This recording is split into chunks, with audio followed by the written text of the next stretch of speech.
এই যে মহাশয়, আপনি এসছেন, আমার ঔষধের ব্যবস্থা হবে তো? পান চিবোতে চিবোতে হবে তো? আমারও ফোন তুলছে নাকি? 2টার সময় খবর পাবো আমার ঔষধটা 72 ঘন্টার ভেতরে আসবে, তাই বলেছিল তো? আরে আর এই ঔষধটা না এলে আমি বিশ্বাস করবো না, সত্যি কথা বলছি, সোজা কথা। বিশ্বাস করা উচিত। একদিকে বলবে আমার মতো উচ্চতর হ্যান্ডিক্যাপ পূর্ব মেদিনীপুরের নেই, দেখেনি কখনো। কারণ এই অসুখটা হুট করে আমাদের দেশে হয় না। হয় কি? হ্যাঁ, এটা হয় আদৌ? কিছু ভুল বললাম? হয় না। এই জন্য আমি একটু ইম্পর্টেন্ট সাইকোর সাথে ইম্পর্টেন্ট হ্যান্ডিক্যাপ, ঠিক আছে?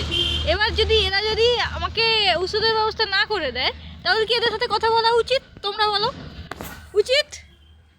উচিত তোমাদের সাথে কথা বলা?